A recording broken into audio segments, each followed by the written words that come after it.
al doctor Misael Custodio Villa,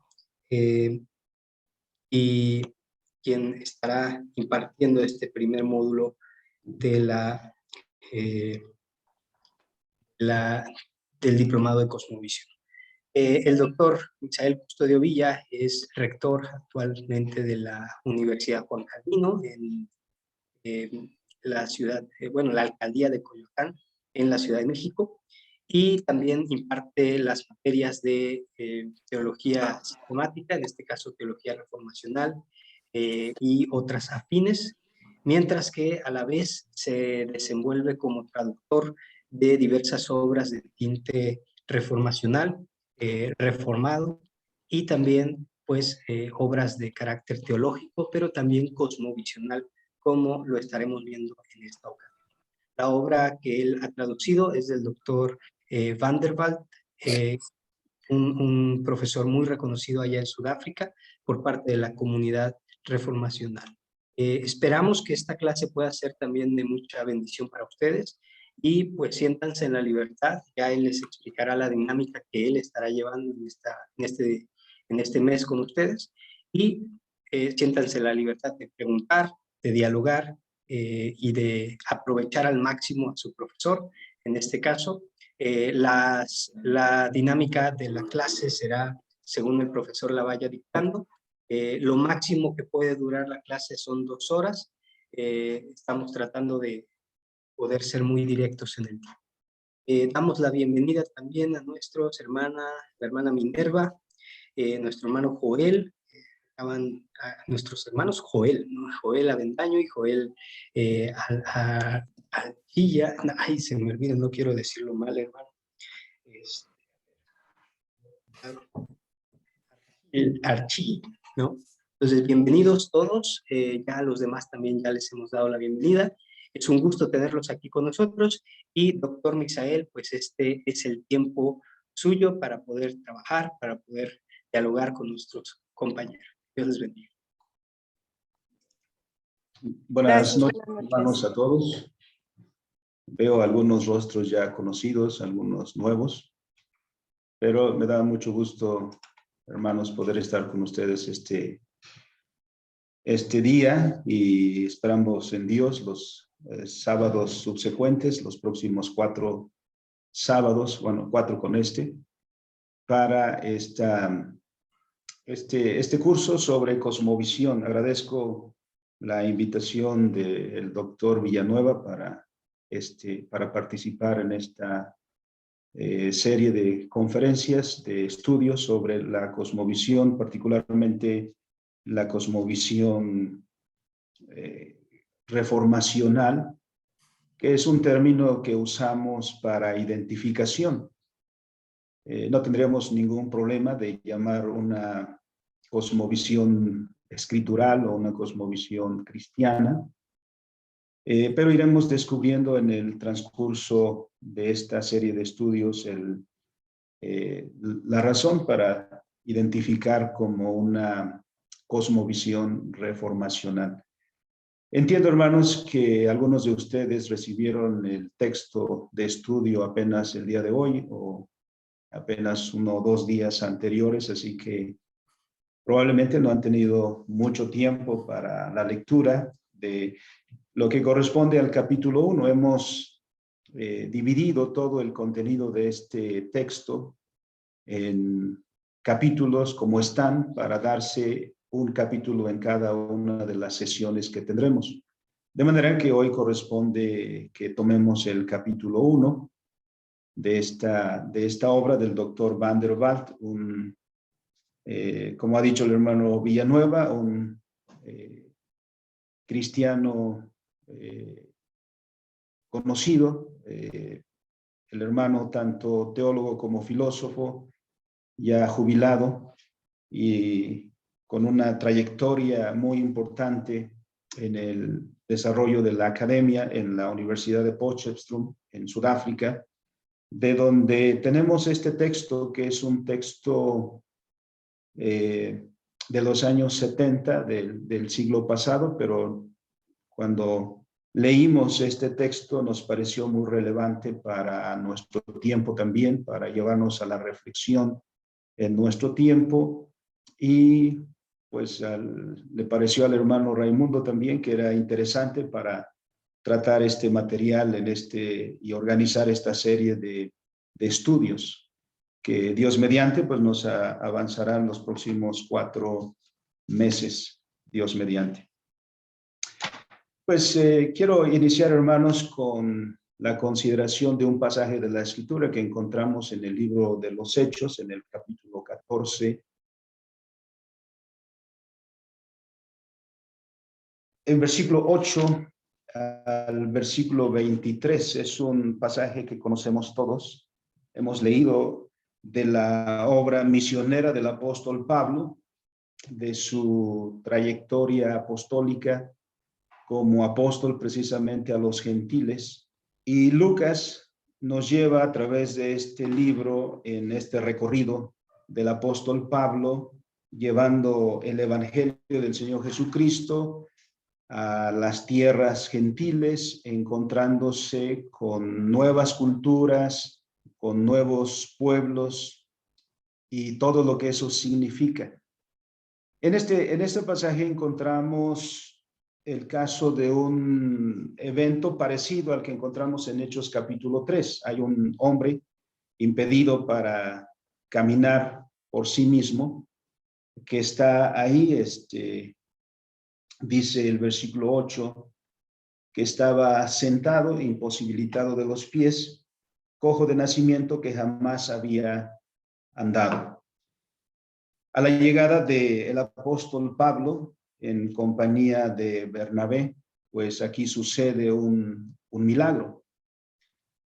Este acontecimiento, pues tiene un impacto en toda la gente que está ahí o que pasa por ahí, la que se encuentra cerca, y comienza a generar toda un alboroto. Se reúnen rápidamente la gente que está ahí, la información llega hasta los líderes religiosos, quienes interpretan este evento como un gran evento, un significativo evento en la historia de su pueblo, para organizar una celebración a quienes ellos consideran dioses entre ellos. Y el intento es, obviamente, rendir pleitesía a estos personajes que se encuentran entre ellos. El apóstol Pablo y Bernabé pues luchan arduamente para detener ese intento, esa intención, y lo hacen con mucha dificultad. Bueno, ¿por qué comenzamos con este punto, hermanos? Porque aquí hay un momento en el que algo acontece que es interpretado por los que están reunidos ahí de cierta manera. Para Pablo y Bernabé, aquello no es otra cosa sino la manifestación de, primero, la predicación de la palabra de Dios, y segundo, los portentos que acompañan precisamente a la predicación de la palabra, como una confirmación de la veracidad de aquella enseñanza, de aquella predicación, como sucedió en muchos otros lugares. Pero para los habitantes de Listra, este es un evento que es interpretado de manera muy diferente. Y aquí resaltan entonces dos formas de mirar las mismas cosas y dos formas de interpretar esas mismas cosas, cada uno obviamente desde su óptica, desde su punto de vista, lo que llamaríamos también desde su cosmovisión. Entonces, cada vez que el evangelio llega a otros lugares, encontramos que esto mismo sucede. Sucedió en Éfeso, sucedió en Atenas, y así sucesivamente, conforme el evangelio se va esparciendo, pues encontramos que la iglesia en su exposición del evangelio va encontrando estas a veces oposiciones. Y en el fondo encontramos, y a veces nos preguntamos qué estaba pasando, por qué ese esa animadversión al Evangelio? ¿Por qué esa oposición a la predicación del Evangelio de nuestro Señor Jesucristo? Bueno, hemos dicho ya en principio que aquí hay una cuestión de cosmovisión. Las personas observamos las cosas y las interpretamos de acuerdo a ciertas creencias, a ciertas ideas que ya tenemos preconcebidas, digamos. Y eso es lo que vamos a ir mirando. Esto solamente como vía de ejemplo, iremos avanzando poco a poco más en la medida que nos guía el texto del doctor Vanderbilt. El capítulo 1, como ustedes seguramente tienen a la mano, hermanos, y van siguiendo conmigo por esta ocasión, en razón de que probablemente algunos apenas hace unas horas o en el transcurso de esta mañana, esta tarde, recibieron el texto. El capítulo 1 del doctor Vanderbilt en este texto que tiene el nombre de Horizonte, escrito en el contexto de nuestro hermano en Sudáfrica, pero con muchas lecciones muy importantes para nosotros también que vivimos en estas latitudes. Encontramos que poco a poco el hermano nos va a ir conduciendo hacia el entendimiento de una cosmovisión cristiana. Es posible que cada uno de nosotros, o muy a menudo lo que hacemos es pensar que desde el momento que nosotros confesamos al Señor Jesucristo como nuestro Señor, todo cuanto hacemos es cristiano. Pero la pregunta es si eso es así, si todo cuanto hacemos y todo cuanto llevamos a cabo en nuestra vida es realmente cristiano, o qué es lo que hace que algo realmente sea cristiano y cuál es nuestra perspectiva de la vida. Bueno, y entrando entonces en los puntos, hermanos, de este primer capítulo, está dividido en cuatro partes generales. Ustedes pueden mirar. Primero, el hermano nos habla acerca del valor de las cosmovisiones. En segundo lugar, nos habla de la vida y la cosmovisión en su relación a fenómenos similares, menciona él, es decir, y él menciona aquí algunas cuestiones que a veces podemos equiparar como una cosmovisión, como es una ideología, un estilo de vida y la filosofía también, y cuál es la relación de la filosofía con la cosmovisión. En el punto número 3, el hermano nos habla particularmente ya de lo que es una cosmovisión, nos da una definición propia de qué es lo que es una cosmovisión y en base a esa definición va desglosando los elementos que están contenidos en esa definición. Y finalmente nos lleva en un cuarto punto a ver diferentes métodos de clasificar las cosmovisiones. Y particularmente nos interesarán dos, que es las que tienen que ver con la clasificación que hace el doctor Dooyeweerd y también Vollenhoven.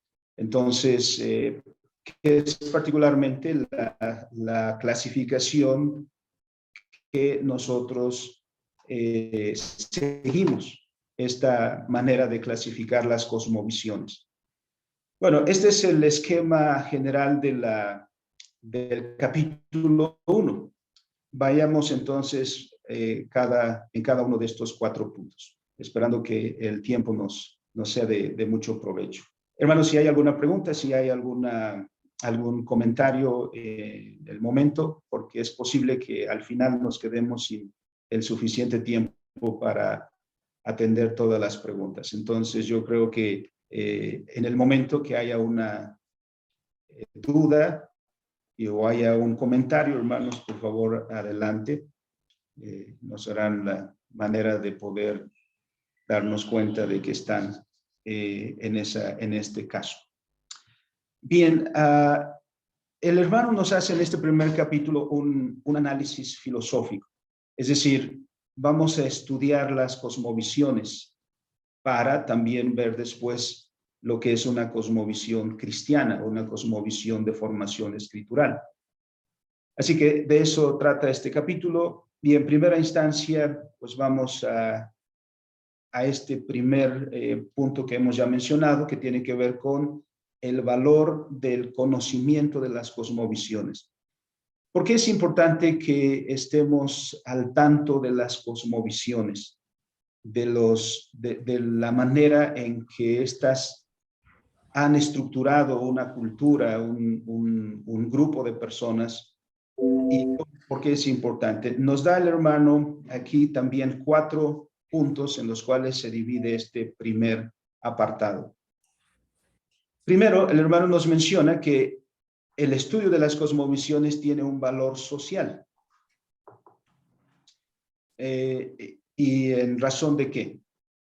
En razón de que nos ayuda a comprender mucho mejor a nuestros semejantes. Dicho de esta manera, hermanos, todos los días nos encontramos con diferentes personas con las que incluso podemos llegar a discutir o a tener diferentes opiniones acerca de un mismo tema.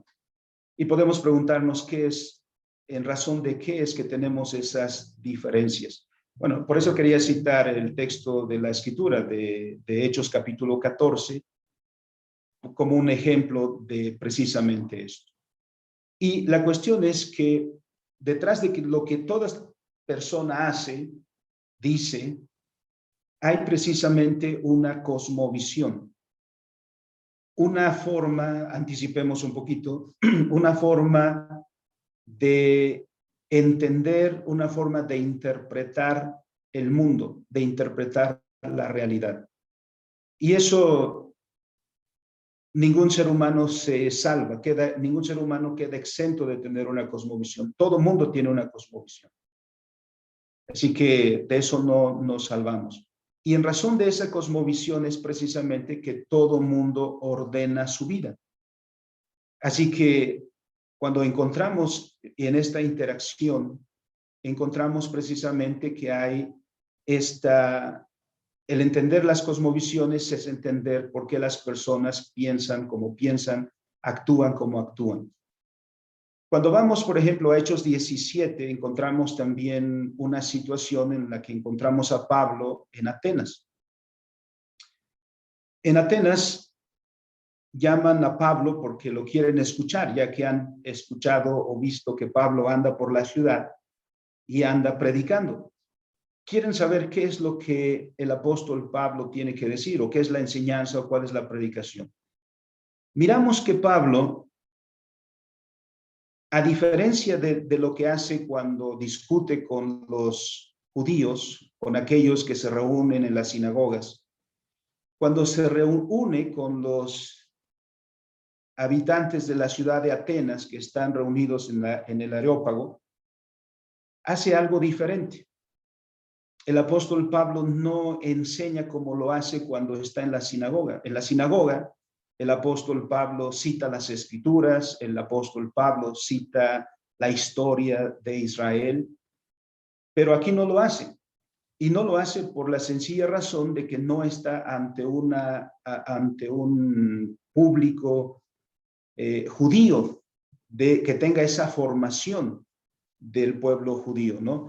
Sino está ante los gentiles, y la escritura nos dice que particularmente que está 2 grupos de filósofos ahí, los estoicos y los epicúreos.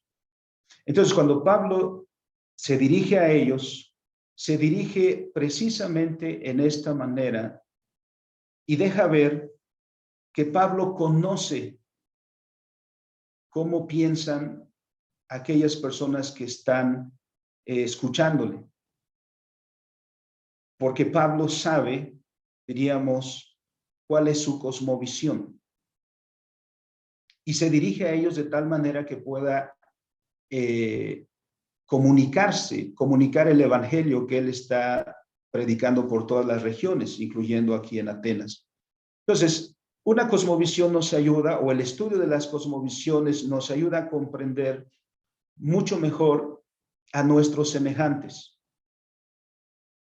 También dice el hermano que el valor social del estudio de las cosmovisiones es en razón de la vocación específica que determina nuestra visión de la vida. Él pone un ejemplo ahí de 4 personas con diferentes profesiones que están viendo un escenario común.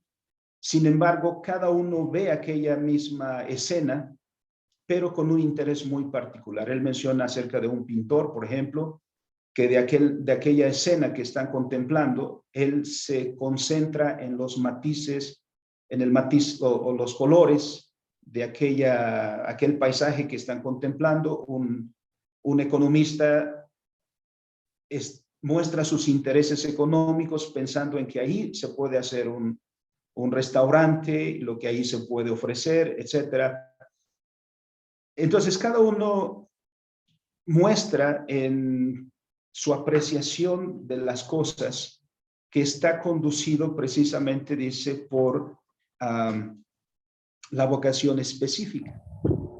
También menciona que las personas de la misma profesión pueden tener diferentes cosmovisiones. Eso también es verdad. No todos en un mismo grupo de personas comparten exactamente la misma cosmovisión. Y finalmente se refiere en este punto, dice, tenemos que ver las cosas a la luz de nuestros intereses, educación o cosmovisión.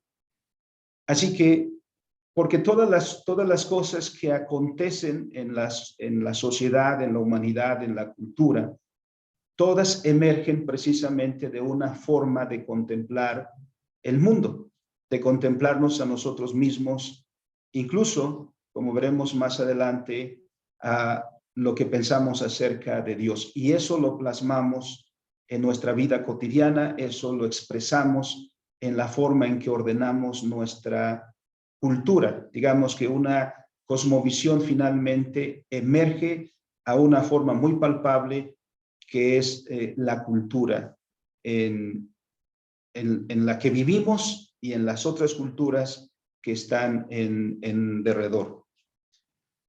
Esta es la primera cuestión por la que el hermano dice que es importante estudiar a las cosmovisiones. La segunda razón que nos da es una razón de valor cultural histórico. Dice el hermano que al estudiar las cosmovisiones, este estudio nos ayuda a comprender mucho mejor el mundo contemporáneo, porque el mundo no ha llegado a ser, la sociedad no ha llegado a ser hoy lo que es hoy, digamos, gratuitamente, ¿no? Todo lo que es la humanidad, en la manera que ésta se va expresando, lo va haciendo en relación a formas de pensamiento que predominan. Y estas ideas van dando forma precisamente a nuestra humanidad, a nuestra sociedad. Así que el estudio de las cosmovisiones nos va guiando para que alcancemos un mejor conocimiento de cómo la humanidad se va desarrollando a través de los siglos. Nos ayuda a discernir los espíritus de nuestros tiempos. Recuerden que, por ejemplo, el apóstol Pablo nos menciona eso el apóstol Juan en 1 de Juan capítulo 4, versículo 1, es un texto muy conocido. El apóstol dice a los creyentes, probad los espíritus. Y por el contexto que tenemos de los capítulos anteriores, él se está refiriendo a maestros o falsos profetas que están divulgando enseñanzas, ideas, al visitar otras iglesias, como advierte en el segunda y tercera cartas, el apóstol advierte a las iglesias acerca de estos maestros. Pero el punto en el que quiero hacer énfasis ahora es en lo que él dice, probad los espíritus. ¿Qué significa probar los espíritus? Por el mismo capítulo 4 y los siguientes versículos vemos que se trata acerca de una doctrina. Dice Juan, todo aquel que confiese que Jesucristo ha venido en carne, es decir, todo aquel que confiese y crea la encarnación, entonces está en la correcta, es de Dios. Pero todo aquel que niegue la encarnación no es de Dios, es del anticristo. Entonces aquí hay una cuestión de probar los espíritus, es entender cuáles son las motivaciones, ¿no? En lo profundo del corazón, cuáles son, qué es lo que gobierna y dirige a una persona. Y esto es cierto de una persona, pero también es cierto de una cultura. Tomando esto como referencia, por ejemplo, el mismo doctor Van der Waals escribe en otro libro, un capítulo muy interesante, un libro que se llama Poder Transformador. Él mismo aborda un poco más con detenimiento este punto para mencionarnos que debemos como cristianos conocer cuál es el espíritu de nuestros tiempos. ¿Qué espíritu está gobernando o está dirigiendo los tiempos que estamos viviendo? Estos tiempos que llamamos los tiempos del secularismo, ¿no? Esta idea, pensamiento secularizante y secularizador que estamos viendo, ¿no? Crecer a pasos agigantados en nuestros tiempos. También el estudiar las cosmovisiones clarifica, por lo tanto, también el discernimiento de los grandes sistemas mundiales. Porque el cristiano no vive al margen de la historia, el cristiano no vive al margen de la cultura. Recuerden las palabras del Señor Jesucristo en San Juan capítulo 17. Al orar el Señor Jesucristo por sus discípulos, Él hace una petición muy importante al Padre, diciendo, no te ruego que los quites del mundo, sino que los guardes del mal. Entonces, el Señor nos estaba pidiendo que nosotros como cristianos nos eximiéramos a nosotros mismos, nos hiciéramos a un lado del desarrollo cultural. La Iglesia de Jesucristo vive en este contexto porque no hay otra manera de cumplir lo que dice también Mateo capítulo 5, nuestro Señor Jesucristo, al decir que somos llamados a ser luz y sal de la tierra. Entonces, nuestro deber cristiano está en este contexto. Vivimos en el mundo. Sin embargo, no somos del mundo. Lo que distingue al cristiano son sus fundamentos, que le dan una visión muy particular acerca de quién es, pero también entiende y debe tener discernimiento, es decir, debe saber diferenciar, debe saber distinguir en cuanto a las ideas, en cuanto a las cosmovisiones precisamente que están dirigiendo el mundo en el cual vivimos. Porque de no hacerlo, recordamos en el Antiguo Testamento, y podríamos decirlo de esta manera, todas las ocasiones que en el Antiguo Testamento miramos que el pueblo de Dios cae en apostasía. ¿Cuál es la razón de caer en apostasía? ¿Por qué cae el pueblo en apostasía? Y lo vamos a mirar, como dice Oseas, en el capítulo 4, que el pueblo de Dios perece porque le falta conocimiento. Y lo que significa es que abandonó los principios escriturales para adoptar una cosmovisión diferente, que se traduce en una forma diferente de adorar, que eso emerge muy rápidamente, pero también en un estilo de vida muy diferente al que debe emerger del pueblo que confiesa a Dios como su Señor y a la palabra de Dios como su dirección. Entonces, entender las cosmovisiones, entender los espíritus que están jugando un papel muy importante en el desarrollo de la cultura es crucial para nosotros como cristianos y para la realización de nuestra vocación cristiana en el mundo de Dios, porque como lo he recalcado, el Señor dice, no te ruego que los quites del mundo, sino que los guardes del mal. Pero también el estudio de la cosmovisión tiene un valor personal. Evidentemente, tiene un valor personal porque nos ayuda a profundizar sobre nuestra cosmovisión o para elegir otra. Es decir, el que todos tengamos una cosmovisión no significa que todos somos conscientes de qué cosmovisión tenemos.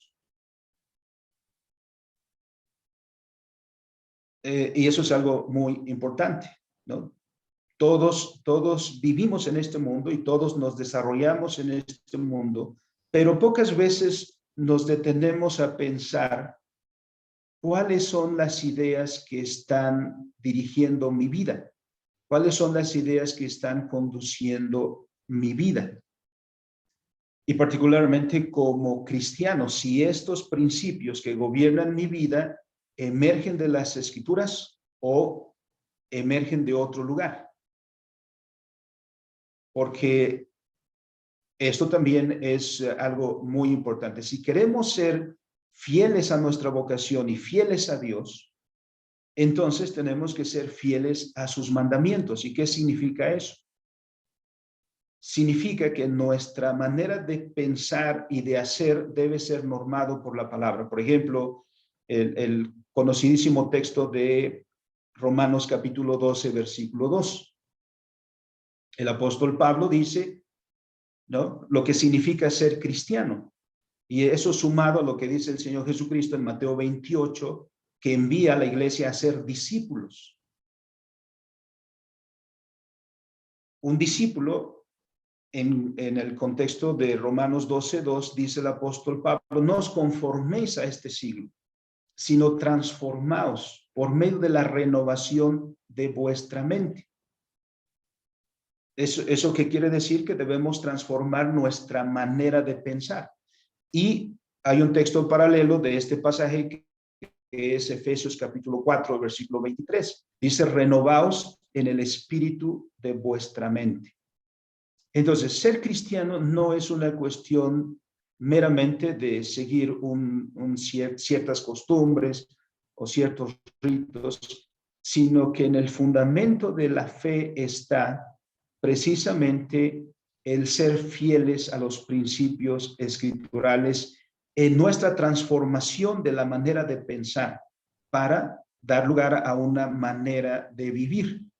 Por eso en el apóstol Pablo encontramos en sus epístolas estas dos partes. La primera parte, por ejemplo, de Efesios, tiene que ver con una exposición de la doctrina y la otra mitad tiene que ver con la exposición de la vida que resulta de estas doctrinas. Él a menudo le llama novedad de vida. Andad en novedad de vida, dice el apóstol Pablo a la iglesia. Entonces, tiene que ver con nosotros, con ser conscientes de los principios que nos gobiernan, los principios que rigen en nuestra vida, las cuales ordenan la manera en que vivimos, ¿no? Y que surgen en los comentarios que cada uno de nosotros hace en algún momento sobre algún tema, por ejemplo, diciendo, bueno, para mí no es malo, yo no lo veo malo, y otro dice, bueno, para mí es bueno, o para mí sí es malo, ¿no? ¿Eso de dónde surge? Eso surge de los principios que gobiernan nuestra vida. Entonces, las cosmovisiones tienen un lugar muy importante en nuestra vida y en la vida de toda persona, no solamente de los cristianos, de los no cristianos también. ¿Por qué? Porque simplemente ninguna persona vive sin cosmovisión. Todos necesitamos certeza para vivir.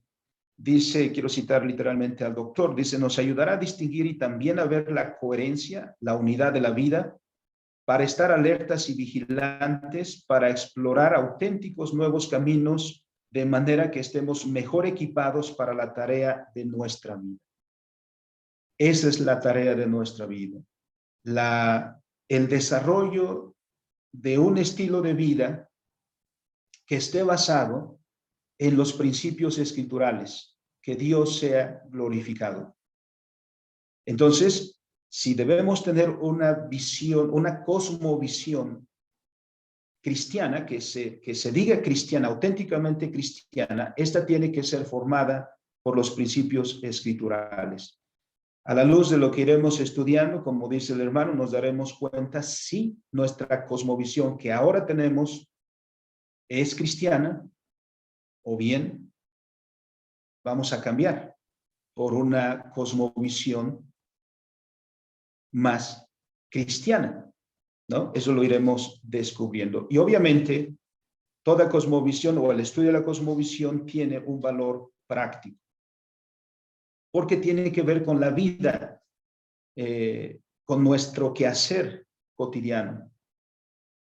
Por eso, la iglesia cristiana, hablando de la iglesia del Nuevo Testamento y la iglesia apostólica, impactó al mundo no solamente con el mensaje que pronunciaba con sus labios, sino impactó al mundo con la restauración de la vida a sus propósitos creacionales, dándonos una visión correcta del ser humano, del matrimonio, de la familia, de lo que es bueno, lo que es malo, de lo que es justo, lo que es injusto.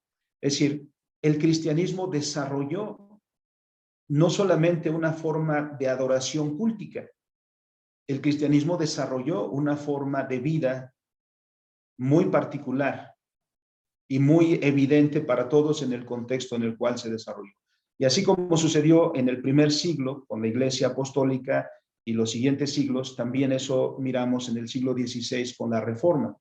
La Reforma no fue un movimiento puramente eclesiástico, la Reforma fue un movimiento cultural también, tuvo grandes alcances y por una cuestión muy natural, porque si comenzamos con principios escriturales como principios que gobiernan nuestra vida, entonces estos se van a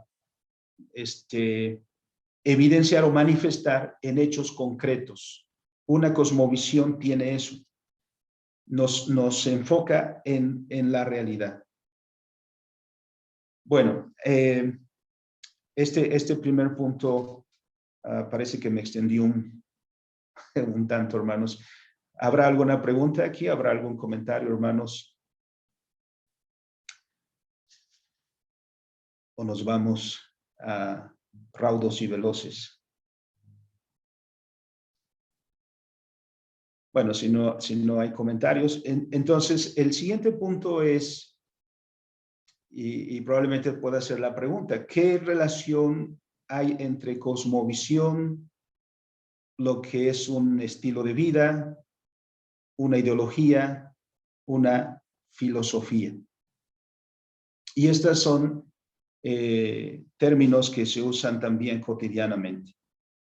Así que vayamos por cada uno de estos. ¿Qué es lo que nos dice el hermano Van der Waalt? Que es una forma de vida y modo de vida y conducta en la vida, en el primer apartado. Y al hacer esto, dice el hermano Van der Waalt, una cosmovisión dirige y guía al hombre a la acción. Por eso es que no está separado en nuestra perspectiva de la realidad de la acción. Estas dos cosas van muy juntas, unidas. Así que una cosmovisión dirige y guía al hombre a la acción. Lo guía a cierto modo de vida. La visión de la vida y la forma de vida están inquebrantablemente unidas. Vuelvo a este ejemplo con el cual inicié. ¿Por qué los habitantes de Listra, cuando ven que aquel hombre que no podía caminar, que estaba impedido para ello, repentinamente lo ven caminando? La manera en que actúan, la manera en que interpretan, está revelando su cosmovisión, ¿no? Ven a Pablo y a Bernabé y dicen, bueno, son dioses entre nosotros. Ahí está una manera en cómo la cosmovisión que tienen gobierna sus acciones. Y lo que quieren hacer, lo hacen desde su perspectiva cosmovisional. Por el otro lado están el apóstol Pablo y Bernabé diciendo que aquello no es correcto, aquella intención que tienen no es correcta porque en el fondo las premisas de su cosmovisión no son correctas.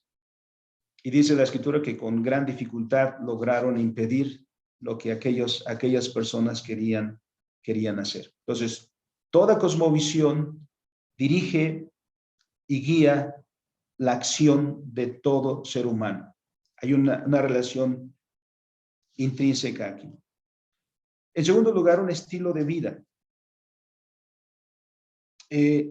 Dos cosas menciona el hermano aquí. Dice, en la forma de vida puedes tener una diferenciación de estilos de vida. La diferencia de estilo de vida depende de factores como el carácter, el talento, las circunstancias, el desarrollo histórico, etcétera. Y en segundo lugar, dice, el modo de vida es más comprensible y fundamental comparado con el estilo de vida. Es decir, dentro de una forma de vida, pueden desarrollarse diversos estilos de vida en relación a los parámetros que menciona el hermano, el carácter, el talento y las circunstancias del desarrollo histórico. De manera que un estilo de vida no necesariamente es exactamente igual que una forma de vida fundamentado en una cosmovisión. De manera que no son, están muy relacionados, pero no son lo mismo. De manera que incluso, digamos, para ilustrarlo, entre nosotros podemos compartir una forma de vida, pero cada uno tener un estilo propio de vida. Y lo que es cosmovisión en tercer lugar. Una cosmovisión es una visión reflexiva, persistente y comprensiva de todo conjunto, pero no es científicamente precisa. Y por cuestión del tiempo quisiera adelantarme aquí al punto número 3, porque en el punto número 3 el hermano nos da una definición. Y ahí tengo que hacer una corrección porque estando revisando el texto vi que aquí hay una equivocación mía en la traducción. El texto que recibieron ustedes en el punto número 3, en la definición que aparece, el hermano Van der Waal nos dice que una cosmovisión es una perspectiva comprensiva, precientífica, y enseguida debe decir, y las convicciones. Porque parece que el que ustedes recibieron dice cosmovisiones. Así que, hermanos, por favor, disculpen ahí, corrijan nada más. En lugar de cosmovisiones debe decir convicciones. Entonces, una cosmovisión es una perspectiva comprensiva, y adelante vamos a ir desglosando cada uno de estos elementos de la definición, y las convicciones básicas de un grupo con respecto a la realidad.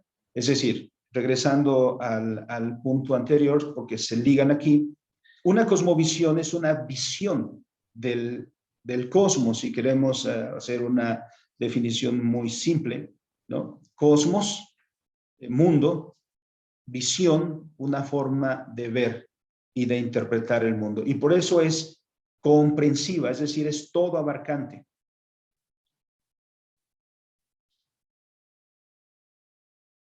Y aunque el término cosmovisión pudiera tener su limitación por referirse al mundo, una cosmovisión también tiene que decir algo respecto a Dios.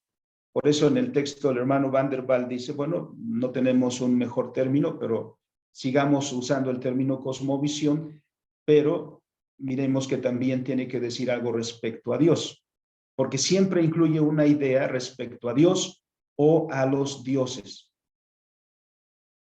Todo mundo, aún los ateos o los que se dicen ateos, tienen una idea de Dios. Dicen algo respecto a Dios, incluso si solo es para negarlo.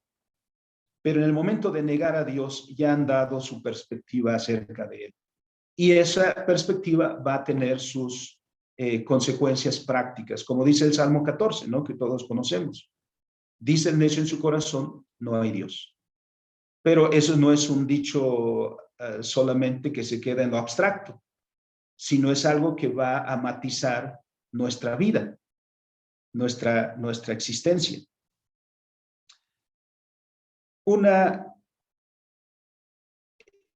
El siguiente punto, una ideología.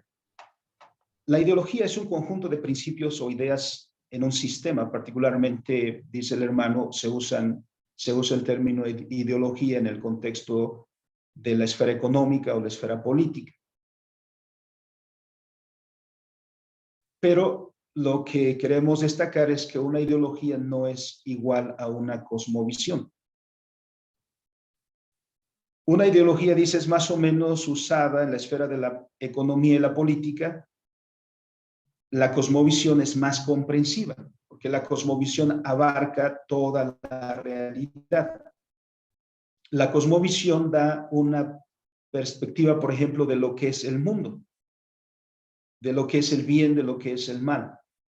Y no se enfoca en un aspecto relativo de la realidad, un aspecto relativo solamente, como podría ser la política o la economía. Una cosmovisión es de alcances amplios. Y finalmente, la filosofía. La filosofía y la cosmovisión tienen una relación muy estrecha, pero se distinguen porque, como el hermano ya lo mencionó, una cosmovisión es preteórica, es de carácter religioso. Dice el doctor Walters, si ustedes han leído este librito, Creación Recuperada, la definición que nos da el doctor Walters, si la memoria no me falla, dice que una cosmovisión es el conjunto de creencias que tenemos respecto de las cosas, dicho de una manera muy sencilla. Entonces, es muy amplia, pero son creencias. La naturaleza de una religión, de una cosmovisión es que es religiosa. Por eso decimos que es preteórica. Y por eso mismo todo ser humano tiene una cosmovisión. Ninguna persona queda exenta de tener una cosmovisión, ya sea consciente o no de ello. Pero no todos tenemos una filosofía, en el sentido de que no todos somos filósofos. ¿Por qué? Porque la filosofía es teórica. La filosofía va a desarrollar en una forma teórica lo que una cosmovisión tiene de una forma preteórica. De ahí su relación. Y se distingue a la vez de una ciencia especial, por ejemplo, la biología o la lógica o la esfera o cualquier otra esfera. Porque las ciencias especiales se enfocan en solo un aspecto de la realidad. La filosofía se enfoca en toda la realidad y, como dice el doctor Trust en el texto que el hermano Enar recuerda, y recuerda seguramente la definición de lo que el hermano Trust da como filosofía, la filosofía es la ciencia de la totalidad. Así que hay una relación estrecha entre cosmovisión, filosofía y ciencia. Pero cada uno tiene una distintiva. Entonces, todos tenemos una cosmovisión porque una cosmovisión está formada por el conjunto de creencias que tenemos respecto de las cosas, como Dios, como el mundo, como nosotros, como lo que es bueno, lo que es malo, etc. Una filosofía expresa teóricamente lo que una cosmovisión expresa. Y la filosofía, a su vez, dirige a las ciencias particulares. Bueno, esta en una manera de diferenciar todas estas cuestiones. En el punto en el que sí me gustaría detenerme un poquito más es en el tercero, porque habla de la cosmovisión y de las características que todas las cosmovisiones tienen, por ende también la cosmovisión cristiana.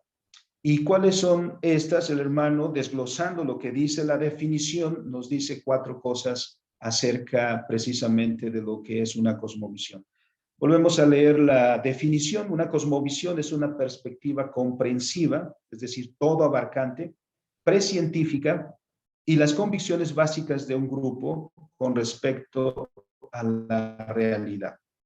Primero, una cosmovisión es precientífica, algo de lo que ya hemos mencionado antes. Y esto es que expresa lo que el ser humano es. El ser humano es un ser religioso. La religión no es aquello que nosotros hacemos los domingos, porque en el contexto en el cual vivimos suele usarse el término religioso así. Mucha gente dice, no soy religioso, con eso quiere decir que no va a la iglesia o que no es practicante de alguna liturgia, de algún rito, ¿no? Y se piensa en este contexto que entonces religioso solo es aquella persona que tiene una práctica eclesiástica, litúrgica. En el contexto de las escrituras, el hombre es religioso porque su vida está determinada por su relación con Dios, sea esta positiva o negativa, es decir, cree en Dios o no. Pero es así porque el ser humano, por creación, es religioso. El ser humano fue creado para vivir en relación con su creador. De manera que no puede vivir independiente de él. Es un ser religioso y, por lo tanto, estos principios son importantes para su vida.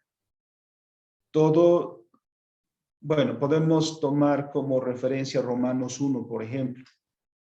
Dice el apóstol Pablo en Romanos 1:21, que el hombre, habiendo conocido a Dios, no le glorificó como a Dios, ni le dieron gracias. Es decir, el hombre, por la tentación de Satanás, buscó su independencia de Dios, buscó su autonomía. No le pareció bien sujetarse a la autoridad de su creador y a la ley de su Señor, sino buscó su independencia, porque esa fue la tentación que le presentó Satanás. Seréis como dioses, ¿no? Seréis vuestra propia ley. Entonces, inmediatamente cuando vemos que el hombre se alejó de Dios, porque no le reconoció ni le dio gracias, no le dio la gloria a Dios, miramos que cambia en el hombre radicalmente su visión de Dios. Porque, ¿qué es lo que hizo inmediatamente? Dice Romanos capítulo 1. Se hizo dioses, en forma de cuadrúpedos, de reptiles, incluso de formas antropomorfas, ¿no? Pero no puede existir sin Dios, porque ese es algo fundamental para su existencia. Y después cambia también su percepción de sí mismo. El hombre cambió radicalmente la visión que tenía de sí mismo. Y lo vemos en los siguientes versículos. Y también de todo lo demás. Por eso dice más adelante y hacia el final del capítulo que el hombre está atestado de toda injusticia. Es decir, hay una distorsión en su vida. Esa distorsión en su vida emerge de su independencia de Dios, de su separación de Dios. Así que una cosmovisión radica en esta relación que tenemos con Dios, o hacia Dios, una relación positiva, o lejos de Dios, una relación negativa. Y por lo tanto, es insalvable. Una cosmovisión es algo típicamente humano, es algo religioso.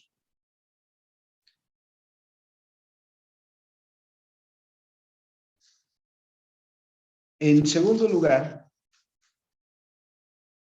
dice la definición que es una perspectiva comprensiva, es decir, es todo abarcante. Y siguiendo con el caso de Romanos capítulo 1, así nos lo dice el apóstol Pablo. Por eso nada quedó al margen. La vida no es neutral. No existe la neutralidad. Porque o el hombre o está en relación positiva con Dios o en una relación negativa de rechazo a Dios. Pero todo lo que abarca la realidad es alcanzada por su cosmovisión. Es una perspectiva comprensiva con respecto de toda esa realidad. Dice el hermano que tiene que ver con la realidad como un todo.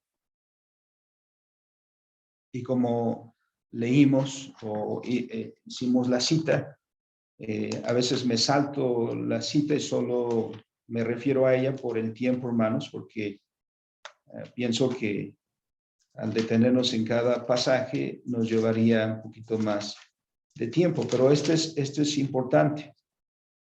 Cuando dice el apóstol Pablo que el hombre al apartarse de Dios, como citaba el versículo 21, habiendo conocido a Dios, no le glorificaron como a Dios ni le dieron gracias, sino que se envanecieron en sus razonamientos y su necio corazón fue entenebrecido. Es decir, la dirección de su vida cambió. Y ahora, profesando ser sabios, se hicieron necios. Cambiaron la gloria de Dios incorruptible en semejanza de imagen de hombre corruptible, de aves, de cuadrúpedos y de reptiles. Es decir, hay un cambio en su concepción de Dios. Ya no, ese Dios al que el hombre caído tiene no es el Dios de las Escrituras. No es el Dios que lo creó. Lo que sucedió es que cambia toda su comprensión de la realidad, incluyendo a Dios. Por eso decía, después de este versículo 21, dice el versículo 24. Va hacia un cambio radical en la visión que tienen de sí mismos, o que el hombre tiene de sí mismo, porque dice el versículo 24, por lo cual también Dios los entregó a la inmundicia en la concupiscencia de sus corazones, de manera que deshonraron entre sí sus propios cuerpos, ya que cambiaron la verdad de Dios por la mentira. Hubo un cambio de dirección en sus corazones. Dice, honrando y dando culto a las criaturas antes que al Creador, el cual es bendito por los siglos de los siglos. Entonces, miramos que el hombre alejado de Dios cambió precisamente su manera de entender la realidad y ahora está tomando partes de la realidad creada a las cuales toma y las absolutiza, las vuelve sus dioses y se postra entre ellos, ¿no? El Salmo 135, el Salmo 115, llevándonos en esta dirección también nos dice, haciendo el contraste entre el Dios de las Escrituras, que dice, nuestro Dios está en los cielos y todo lo que quiso ha hecho. Pero los dioses que adoran los hombres, que dice la Escritura, tienen ojos y no ven, tienen oídos y no escuchan, tienen pies y no andan, tienen manos y no palpan, etcétera. Semejantes a ellos son quienes los hacen. Entonces, miramos este cambio. Hay un cambio en el corazón que el hombre sustituye la verdad de Dios por la mentira y su corazón se oscurece. La dirección ahora de su corazón es contraria a la dirección que lleva a Dios. Necesitamos la palabra de Dios, y eso es a lo que se refiere precisamente otros pasajes de la Escritura, porque necesitamos la palabra de Dios, esa dirección de la palabra de Dios, para permitirnos ver la realidad en forma correcta. Y es lo que hace precisamente la restauración del hombre en Cristo Jesús, la cual nosotros muy a menudo hacemos es reducir eso, porque cuando predicamos el Evangelio lo hacemos solo mencionando que cuando una persona muera se va a ir al cielo, como si la obra del Señor Jesucristo solo tuviera un impacto futuro. Pero la obra del Señor Jesucristo significa la restauración de todas las cosas, la recuperación del hombre de una visión correcta de Dios y de toda la realidad creada de la cual somos parte. Una restauración de nuestra concepción correcta de quiénes somos.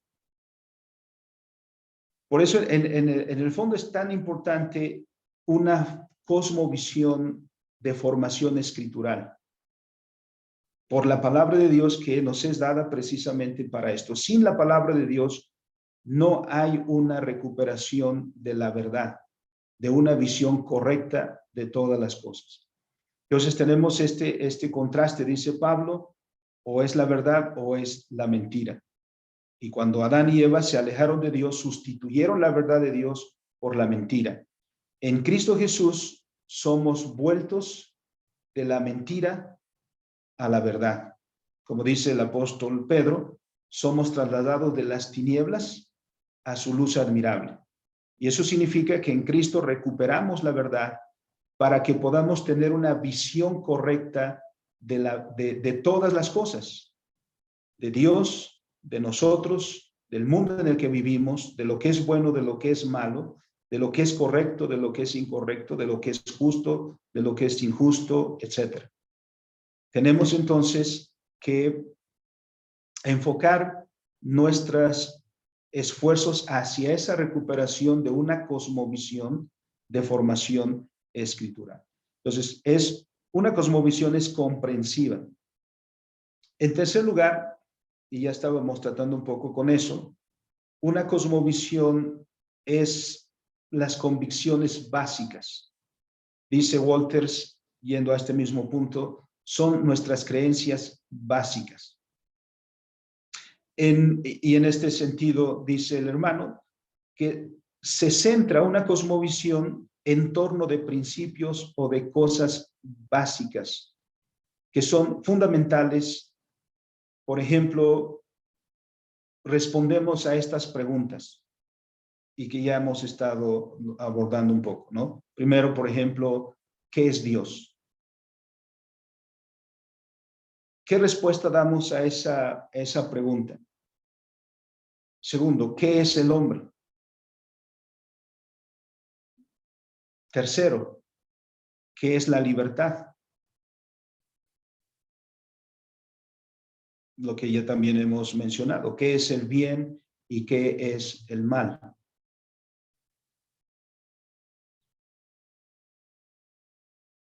Y muchas otras preguntas que podemos sumar a estas interrogantes, porque son preguntas fundamentales, preguntas básicas, preguntas que necesitamos responder para poder vivir. Porque de la manera que respondamos a estas preguntas, estaremos estableciendo la dirección de nuestra vida, la dirección o el rumbo de nuestra existencia. ¿Cómo vamos a estructurar nuestra existencia? Y aquí podemos referirnos a la Escritura, que se acuerdan cuando el Señor Jesús discutió con los líderes religiosos de su tiempo.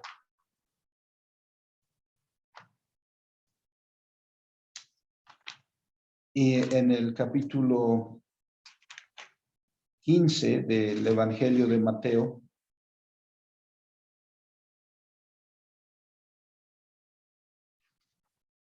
donde dice, hay una cuestión sobre lo que comen.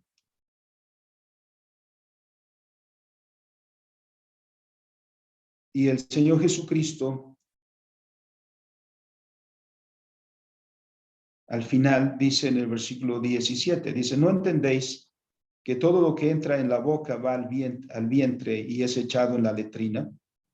Pero lo que sale de la boca del corazón sale, y esto contamina al hombre. Porque del corazón salen los malos pensamientos, los homicidios, los adulterios, las fornicaciones, los hurtos, los falsos testimonios, las blasfemias. Todas estas cosas son las que contaminan al hombre. Pero el comer con las manos sin lavar no contamina al hombre. Es decir, toda la existencia nuestra tiene un punto de concentración, y eso es el corazón. Ese es el punto en el que el hombre responde a Dios positiva o negativamente, y responde a estas preguntas.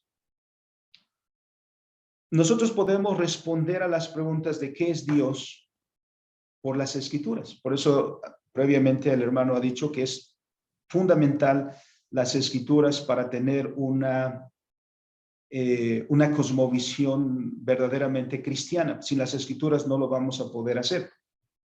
Porque sin la palabra de Dios, sin la verdad de Dios, ya hemos visto Romanos 1, lo que hacemos es inventar nuestros propios dioses, inventar nuestras propias categorías de qué es bueno, qué es malo, de nosotros mismos, ¿no? ¿Qué es Dios o qué somos nosotros?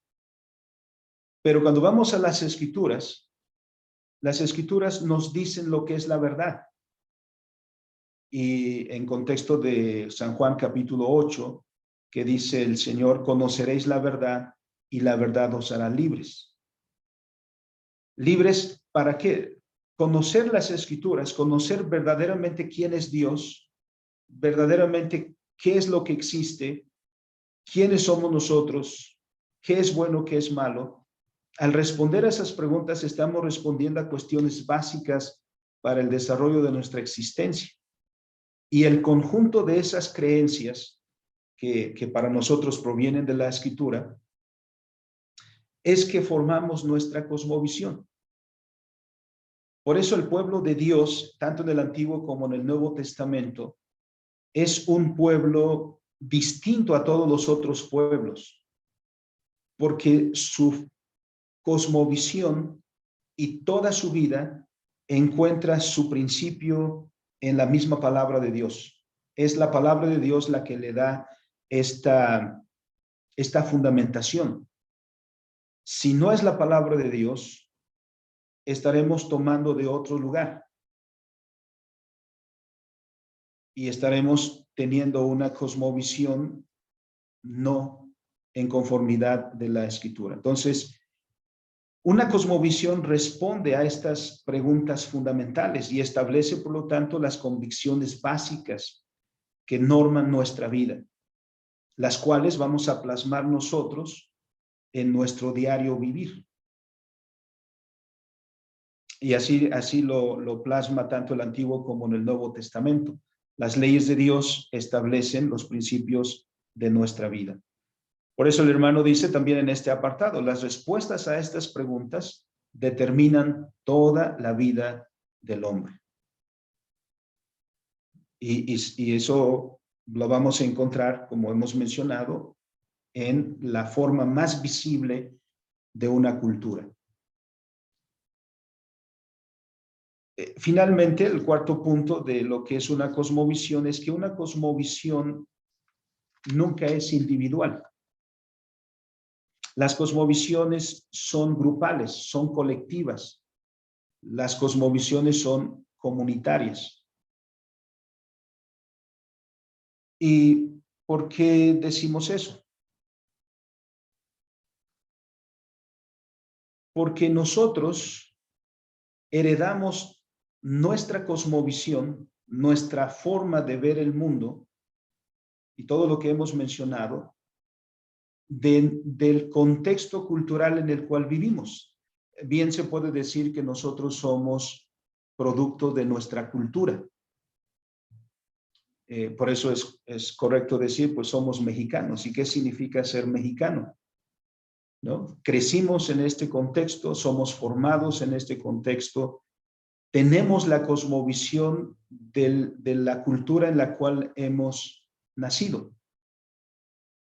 Somos este resultado, por decirlo así. El hermano nos menciona aquí tres cosas al mencionarnos la naturaleza social de una cosmovisión. Y es, en principio, dice su origen. Al referirse al origen, menciona la opinión pública, ¿no? El trabajo formativo de las diferentes estructuras sociales. Es decir, heredamos una cosmovisión de las generaciones que nos preceden, igual que aprendemos a hablar. Aprendemos a hablar por imitación. Aprendemos a hablar escuchando a los demás cómo hablan.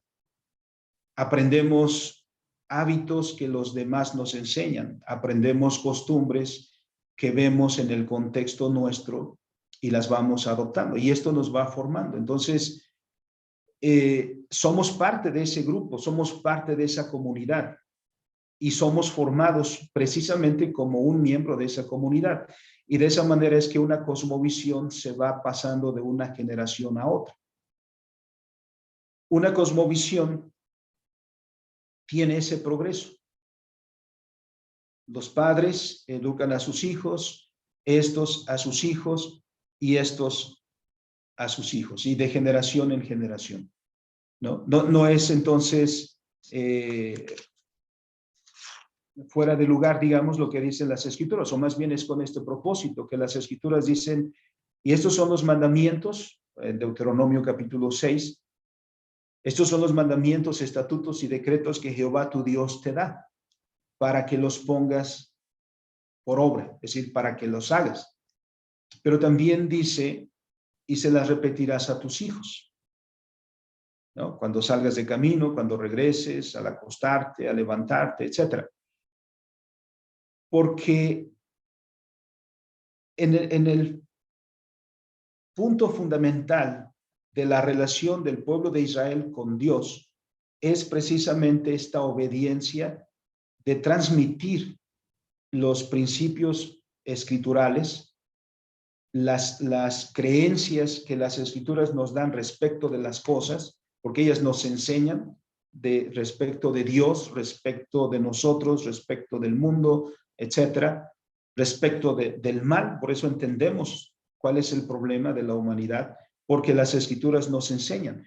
Y eso que nos enseñan las escrituras, nosotros debemos enseñarlos a nuestros hijos, con el propósito de que precisamente generación a generación se preserven estos principios y por lo tanto, esta cosmovisión, como la palabra de Dios nos dice.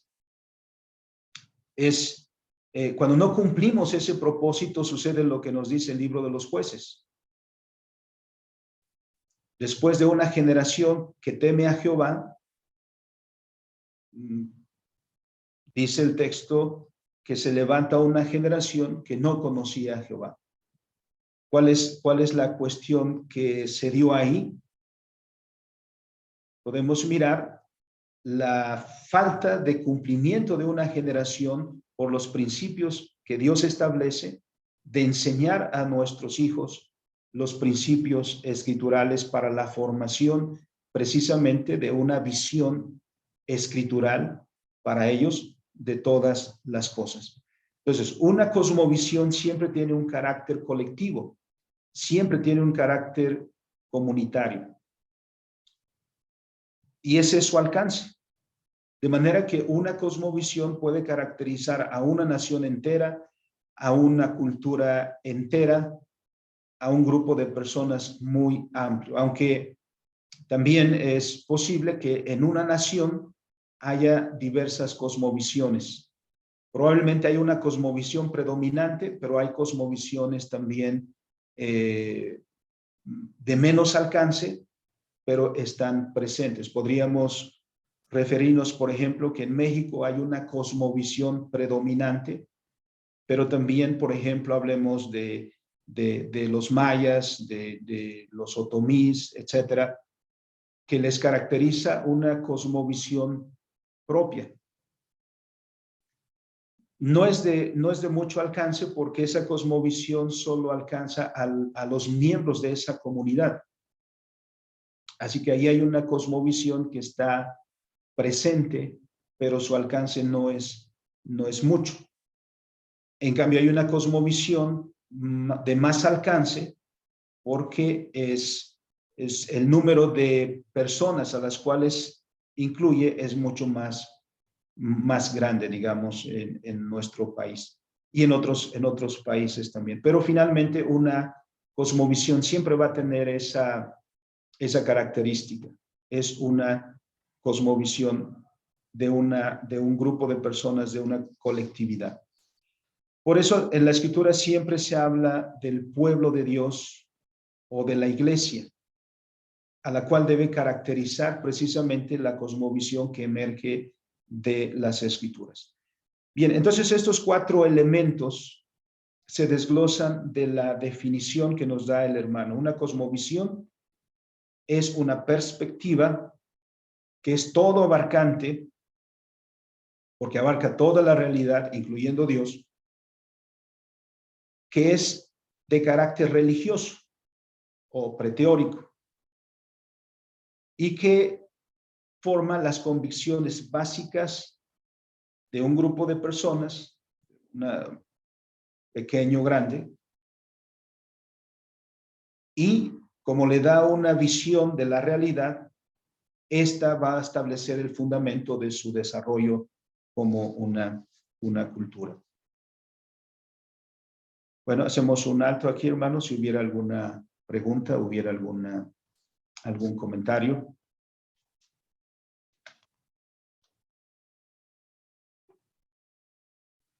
De los que vemos y de los que no vemos.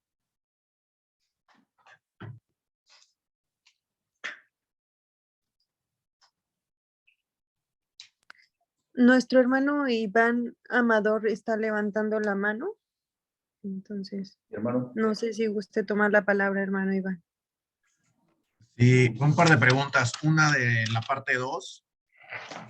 En la página 5, el autor dice que una cosmovisión es una visión reflexiva, persistente, comprensiva de todo junto, pero no es científicamente precisa.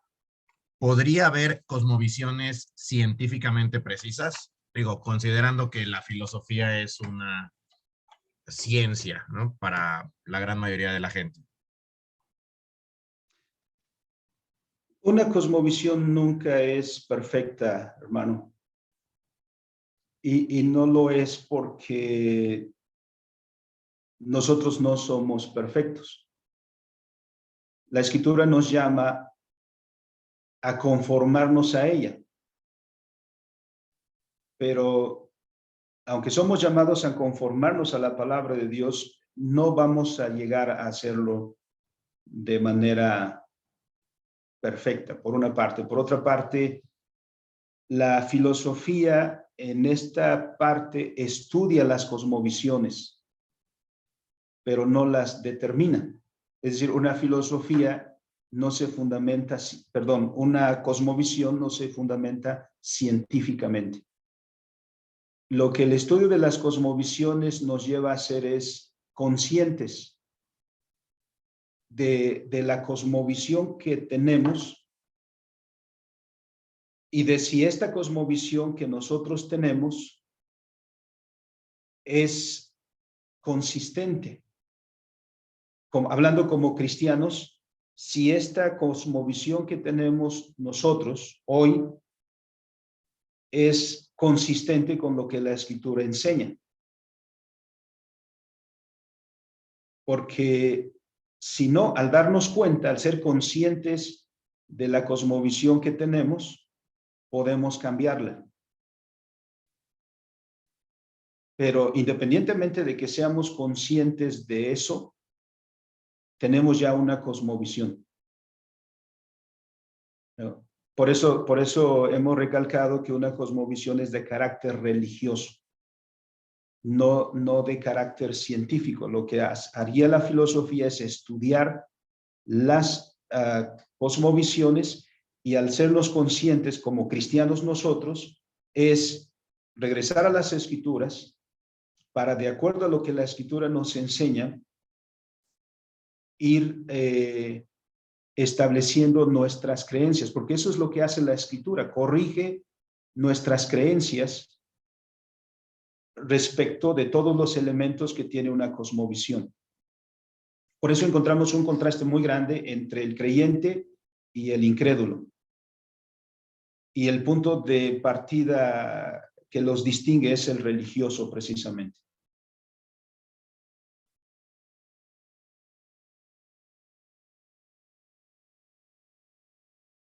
Adelante, hermano. Otra pregunta. Me dijo que tenía dos. Sí, exacto. La otra era de lo de la página 10, hablando de que la cosmovisión tiene que ser grupal. Si yo tengo un sistema de creencias, un poco como se definió cosmovisión, que nadie más comparte conmigo, digamos que no heredé porque tuve muchas situaciones geográficas, históricas diferentes, se puede tener una cosmovisión propia individual y mucha gente podría tener cosmovisiones propias individuales que nadie más comparta con ellos, que ellos piensen de una forma diferente a lo que todo mundo piense. Creo que no sería posible, hermano, porque de principio aprendemos una cosmovisión desde niños. Por eso decía, una cosmovisión o las creencias que van formando nuestras convicciones las vamos tomando del contexto en el cual vivimos. Para tener una cosmovisión propia necesitaríamos un aislamiento completo. Y la cuestión es que ningún ser humano vive en aislamiento completo. Vamos, ni siquiera Robinson Crusoe, porque él ya llegó a la isla cuando era grande y llevó su cosmovisión a la isla, ¿no? La que ya tenía. Necesitaríamos que estuviera en completo aislamiento para pensar que no tiene una visión de la realidad.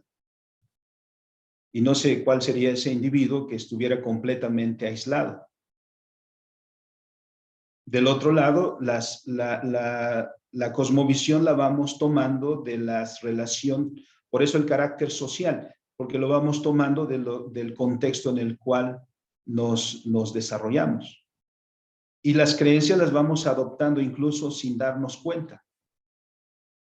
Por las preguntas, por ejemplo, que hace el niño. ¿Por qué los niños hacen tantas preguntas?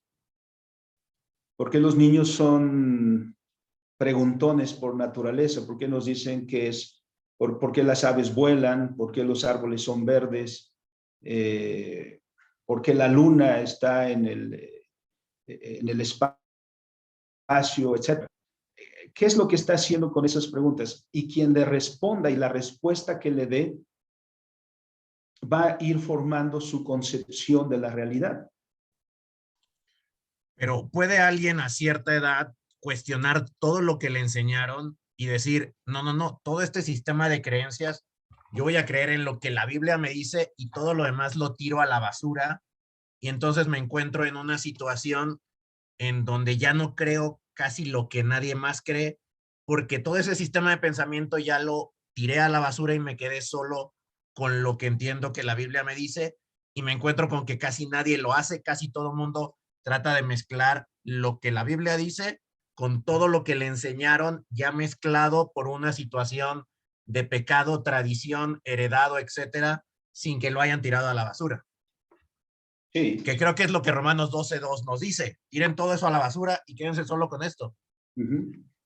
Sí, vamos a ese punto. Ahora, en primera instancia, también digamos que hay una cierta influencia, porque hay una reacción. Estamos reaccionando a algo. Si llegamos a ese punto, si ya no creo eso y lo desecho, lo está haciendo en razón de algo, ¿no? Al darse cuenta que eso no está bien, pero entonces hay otro punto que está admitiendo como correcto. y hay una reacción a eso. Entonces, tampoco está completamente solo. Y el otro punto es que hablando de las Escrituras, la única manera en que podemos llegar a entender la palabra de Dios es por la dirección del Espíritu Santo. Si no es por el Espíritu Santo, la misma Escritura nos está vedada. Y bueno, ahí, por ejemplo, podemos mirar a Martín Lutero. Pensemos me imagino ahora ese ejemplo, ¿no? Martín Lutero está en un contexto en el que se formó en una perspectiva escolástica y que esa perspectiva pues la ha heredado, y por eso es un romanista en toda la extensión de la palabra. Hace lo que todos en su contexto están haciendo. Lo que hace es comenzar a leer la Escritura precisamente. Y al comenzar a leer las Escrituras, lo mismo que tenían los apóstoles, lees las Escrituras y por el otro lado ves lo que está sucediendo en derredor.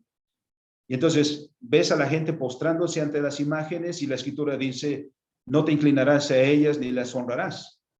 Bueno, entonces eso fue la reforma. La reforma fue una recuperación de la verdad de Dios, tal como está en las Escrituras. Y entonces comenzaron precisamente a hacer a un lado todo aquello que no es escritural. Por eso el principio de la reforma es nuestra única norma de fe y práctica son las Escrituras.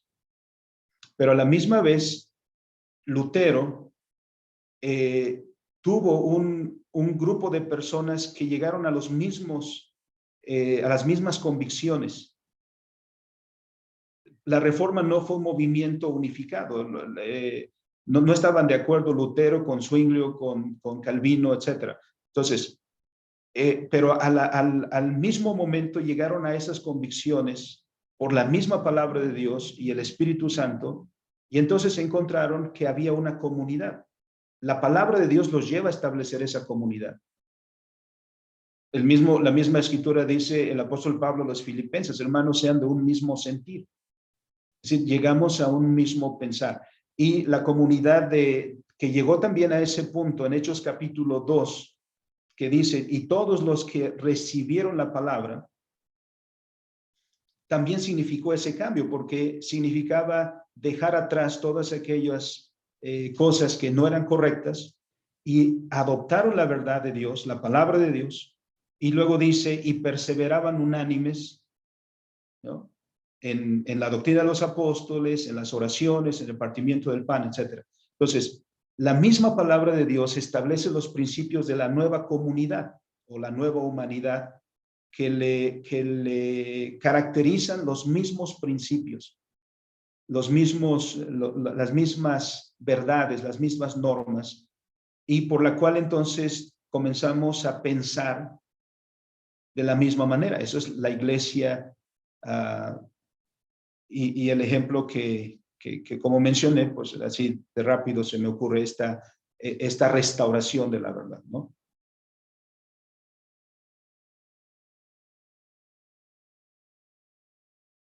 Hermano Guillermo.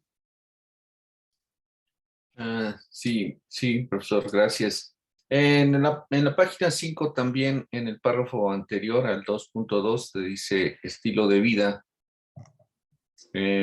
Tengo no sé si fue alguna cuestión en la traducción o no le entiendo, pero dice, todo ser humano sano, ya sea consciente de ello o no, tiene una forma de vida, entre paréntesis, de la misma manera que todos tienen una visión de la vida. Es una actividad o hábito subconsciente, conocer y hacer ambos, el cual no es una visión estudiada, sino un patrón que se obtiene en el transcurso del tiempo, y la presión de la vida diaria se muestra notablemente en momentos de crisis. ¿Cuál es esa actividad o hábito subconsciente?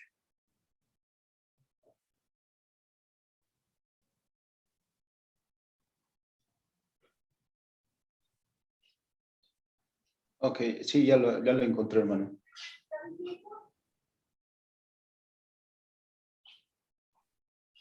Bueno, lo que decíamos, hermano, es que uno no es que llega un momento en la vida en el que uno elige una cosmovisión. Una cosmovisión uno la va adoptando inconscientemente. En este principio que pone la Escritura de los padres que enseñan a sus hijos, todos heredamos una visión de la realidad de nuestros hijos y lo hacemos no como una actividad intelectual, sino lo hacemos de una manera inconsciente. Adoptamos, miren, hoy quizá nos reímos y es un ejemplo muy simple, ¿no? Quizá en algún momento en nuestra niñez preguntamos a nuestros padres qué era la luna y nos dijeron es un pedazo de queso o es un queso. ¿Y quién juzgó eso? Como niños creímos eso y vivimos con eso hasta que llegó un momento en el que crecimos y nuestro conocimiento de las ciencias nos llevó a la verdad de que no es un queso, de que la luna no es un queso, pero mientras tanto vivimos en ese entendido, digamos, no lo juzgamos. Entonces, por eso es muy importante la educación, como la Escritura lo menciona, porque la educación tiene que ver con la formación del individuo en una forma integral. Si definimos educación como solamente la tarea académica de la escuela, pues estamos fallando a eso, ¿no? La persona necesita una formación integral. Y para vivir, por eso estas preguntas son básicas, las que forman una cosmovisión, es porque el individuo necesita poner las bases para su vida. Por eso esas preguntas son cruciales. Y desde niños, Dios ordenó que le dijéramos a nuestros hijos quién es Dios. Pero a nuestro hijo no le damos una definición teórica de quién es Dios, una definición científica de quién es Dios, sino una definición muy simple.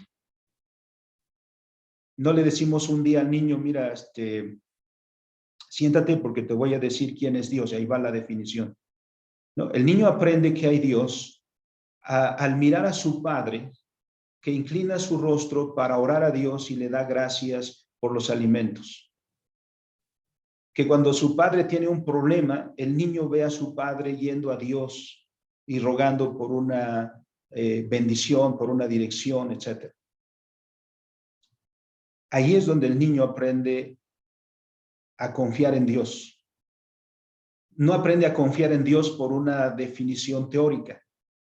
Aprende a confiar en Dios por lo que ve haciendo a su padre, por lo que ve haciendo a su madre, por lo que ve haciendo a sus abuelos, por lo que ve haciendo a los que están en derredor. Por eso un niño cuando aprende a orar no aprende a orar teóricamente. Aprende a orar mirando a los demás.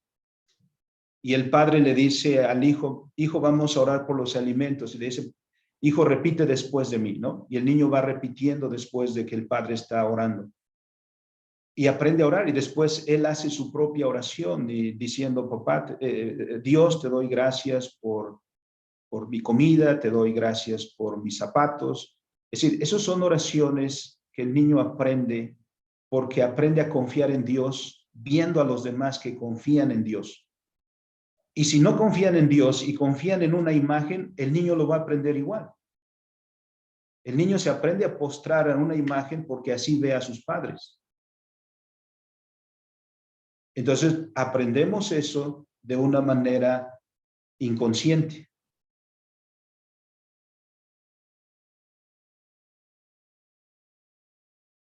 Muy bien, gracias, profesor. Bueno, pues llegando a la última parte, hermanos. La última parte es sobre los diferentes métodos de clasificar a las cosmovisiones. Pero solo quisiera mencionar los dos últimos, o dos. El método religioso. Porque esos son los que a nosotros nos parecen que son la clasificación que debe ser, aunque otra vez la clasificación tampoco es absoluta, pero estamos tomando un criterio para hacerlo. Y seguimos aquí la clasificación que nos presenta Hermann Dooyeweerd y la que nos presenta Vollenhoven. Y cuál tenemos aquí es que, siguiendo con el principio escritural en el punto 4, 4.8 y 4.81, hablando del motivo religioso, tomando en cuenta el motivo religioso, y citando a Dooyeweerd, dice, un cierto motivo religioso funda y forma el complejo central de las ideas principales que dirigen y configuran el tipo de coherencia sistemática que tiene el análisis conceptual filosófico de las cosas del hombre. Es decir, en el fondo es religioso, ¿no? Por eso decíamos, la religión no la debemos enmarcar solamente en el área eclesiástica y llamar religioso a los deberes o a las tareas que desempeñamos eclesiásticamente. La religión es nuestra relación con Dios. Nuestra orientación religiosa la define nuestra relación con Dios, sea esa positiva, es decir, hacia Dios y en obediencia a Dios, o negativa, en rebeldía a Dios.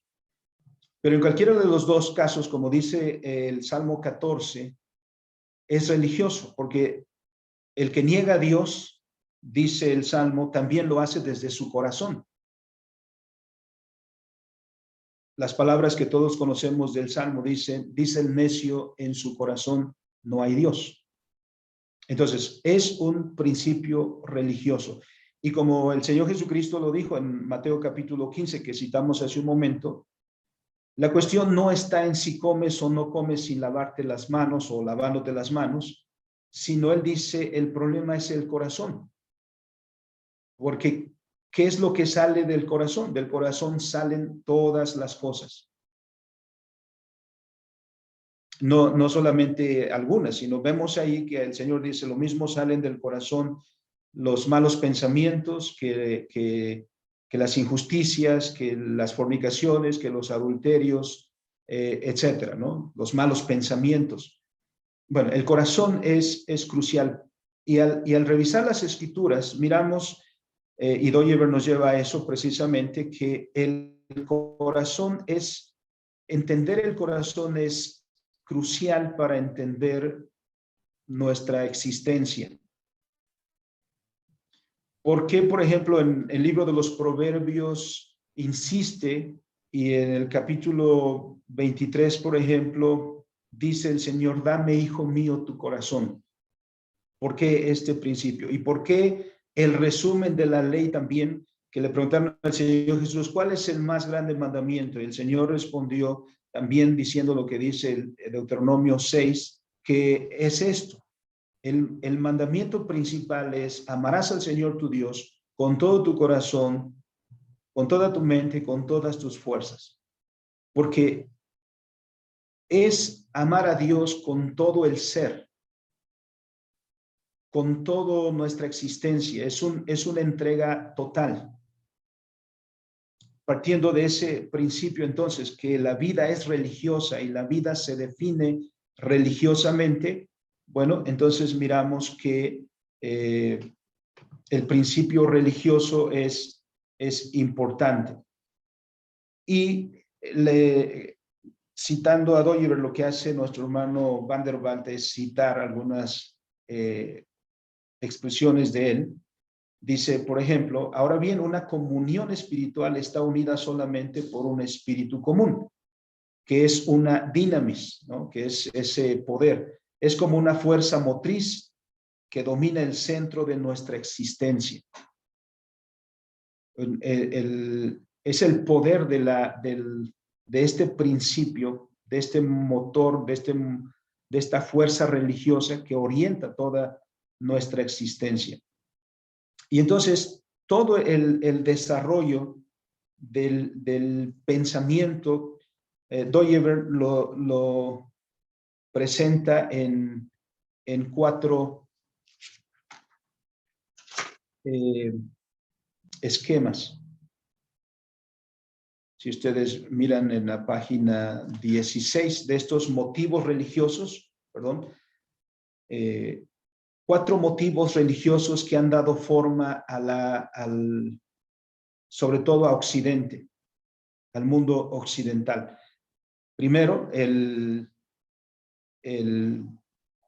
motivo religioso forma materia, o materia forma, que caracterizó a los griegos. Segundo, el motivo religioso cristiano, que no es dualista, a diferencia del pensamiento griego, que es dualista. El pensamiento cristiano escritural no es dualista, es totalizante y se revela en estos principios que leemos en las Escrituras: creación, caída y redención. Algunos agregarían un cuarto: en camino a la consumación, ¿no? Pero estos son los principios escriturales todo abarcantes. El principio o el motivo religioso que caracterizó a la iglesia en la Edad Media, el motivo religioso naturaleza-gracia, que fue la intención de sintetizar el pensamiento, el motivo religioso griego, forma materia con el principio cristiano. Y el resultado fue una visión dicotómica, conocida como este motivo religioso naturaleza-gracia, que caracteriza a la iglesia durante la Edad Media y que siguió posterior a la Reforma, y que lo encontramos ese motivo religioso en nuestros tiempos también. Y el motivo religioso naturaleza-libertad, caracterizando al desarrollo de la historia después de la Revolución Francesa, o a partir de la Revolución Francesa, en el que el hombre proclama su autonomía, ¿no? La misma proclamación de Adán y de Eva en el Edén se repite otra vez, y bueno, se repite muchas veces a lo largo de la historia, el hombre queriendo emanciparse de Dios, algo que no puede ser, porque el hombre no puede independizarse de Dios, ¿no? Dios es el que nos creó, Dios es el que sustenta toda la realidad, y Dios es el que conduce toda la realidad a sus propósitos últimos. Esta es los motivos religiosos que nos dice Dooyeweerd que han moldeado toda la historia de Occidente. Otra manera de presentar casi esto mismo es lo que presenta Vollenhoven, y lo pone aquí Van der Waals en el punto 483, tomando como principio la actitud hacia la Biblia, y nos menciona 3 etapas: la etapa presintética, y nos menciona de los años 700 antes de Cristo al 40 más o menos después de Cristo, es decir, lo que encontramos en Dooyeweerd como el periodo precristiano. También el pensamiento sintético, lo que mencionamos, esta síntesis entre el pensamiento pagano y el pensamiento cristiano, que caracterizaría ya a la iglesia ya un poco en la época patrística, pero mayormente nos va a caracterizar durante la Edad Media, ese periodo de síntesis. En el siglo XVI, la Reforma fue un movimiento, y junto con el Renacimiento, movimiento antisintético. Es decir, trató de superar esa síntesis que caracterizó todo el periodo anterior. Calvino, por ejemplo, trató de librarse de ese pensamiento, de ese escolasticismo, y lo hizo afirmando la soberanía de Dios sobre todas las cosas. Nos da una visión unificada de toda la realidad. pero no tardaría mucho tiempo en el que otra vez caeríamos en el escolasticismo. Bueno, esa es otra historia, pero pronto llegaríamos otra vez a este bache, que también hay una influencia muy presente del escolasticismo en la iglesia de nuestros tiempos. Y por el otro lado, el Renacimiento, que también fue un movimiento antisintético, pero contrario a la reforma, es decir, un rompimiento con Dios y con su palabra, una emancipación, otra vez un intento de emancipación del hombre de Dios, ¿no? Miramos a lo largo de la historia, siempre vamos a encontrar este mismo intento desde el Edén, el hombre buscando lejos de Dios el fundamento para su existencia en la independencia de su creador. Pero bueno, como Adán ya se dio cuenta y la humanidad se ha dado cuenta a lo largo de la historia, es que no puede suceder eso. La criatura jamás se podrá desligar de su creador. Y bueno, estas dichas pues clasificaciones aquí de las cosmovisiones, particularmente de estos dos hermanos, se irán también tratando con mayor detenimiento en los temas que vienen posteriormente. Ahora, en este primer capítulo es un capítulo introductorio para todo el material que viene adelante, pero particularmente diciéndonos, hermanos, y quiero finalizar con eso, diciéndonos lo importante que es una cosmovisión para nosotros los cristianos, una cosmovisión consistentemente escritural, consistentemente bíblica. Debemos ir a las escrituras y que las escrituras, a partir de las escrituras, desarrollemos una visión, como ellas nos enseñan, de toda la realidad, para saber cuál es la voluntad de Dios para nuestras vidas. Y plasmemos estos principios en todas las actividades que cotidianamente realizamos. Porque dice el apóstol Pablo en 1 Corintios, si comes, si bebes y cualquier otra cosa que hagas, hazlo para la gloria de Dios. De manera que a partir de las escrituras, nunca aprendemos de ellas una división tan clásica que es entre los cristianos a separar la vida entre lo religioso y lo secular.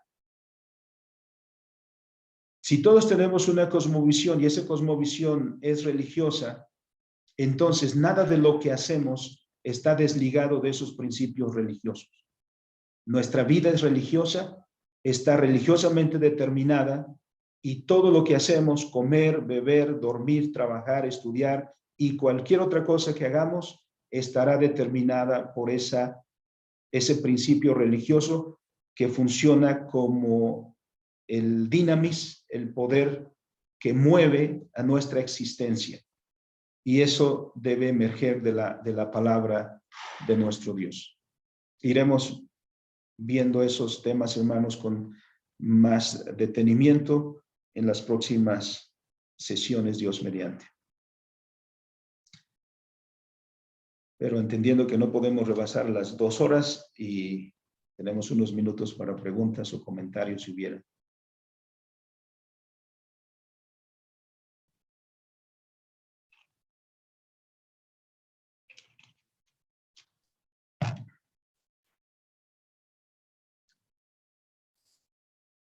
Hermano Guillermo.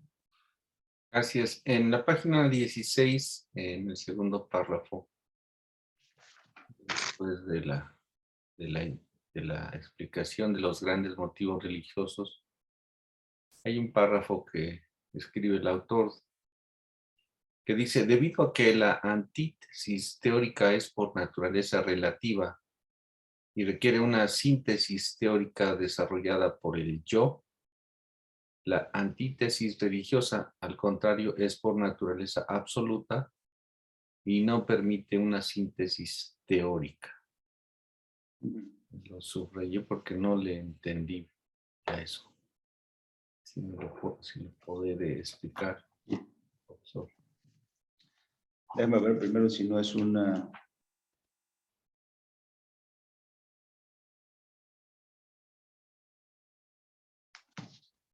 error de traducción.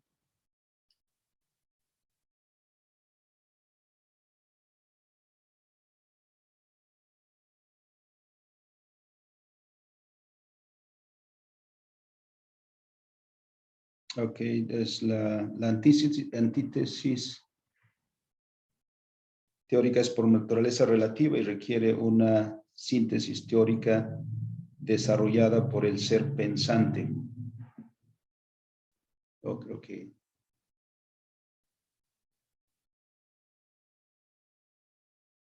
Ok. Literalmente dice así.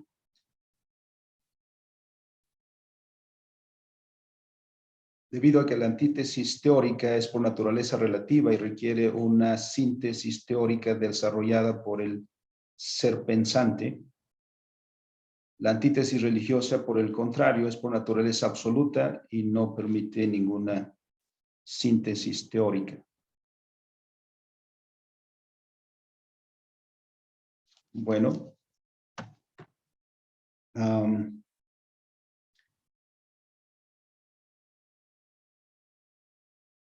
La antítesis religiosa, como el mismo Señor en varias ocasiones nos lo dice, no puede encontrar un punto medio. Dijo el Señor, o estás conmigo o estás contra mí. No puede servir a dos señores. Entonces, en la antítesis religiosa no hay lugar para la síntesis.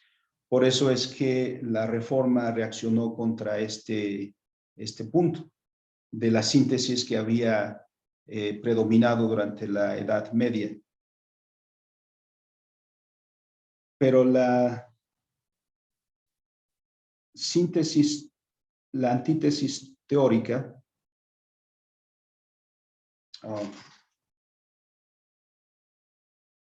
si me permite, hermanos, se la respondo la próxima ocasión. Sí, claro. Para encontrar un ejemplo. Gracias.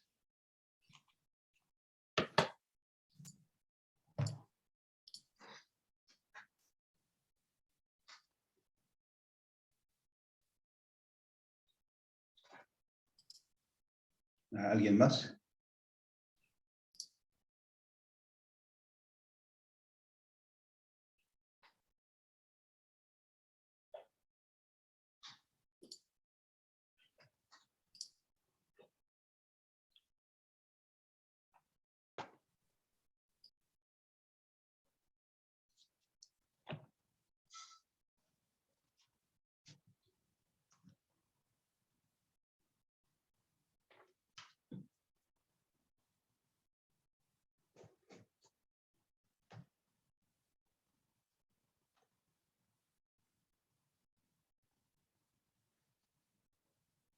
Bueno, si no hay nadie más, hermanos, entonces terminamos. Solo un comentario final. Hermano, adelante. Gracias. No recuerdo bien dónde es el título, pero parece que el autor se resiste a decir de la cosmovisión solamente como una perspectiva, como un estilo de vida, porque para él, y creo que a mí me sirvió la lectura, porque justamente implica la relación con un dios o con dioses, la cosmovisión. Y es entonces más allá de esa perspectiva o visión de vida que podemos tener, y ahora entendí por qué no es tan, digamos, tan liviano, por así decirlo, simplemente hablar de cosmovisión, sino es un concepto o es una palabra cuyo contenido abarca muchos aspectos. No, es lo que entendí. Creo que es bueno para que nosotros vayamos comprendiendo en su mayor dimensión el aspecto de o el contenido de la palabra cosmovisión. Sería mi comentario. Sí, bueno, como el hermano mismo lo dice, la definición del término implicaría una visión del cosmos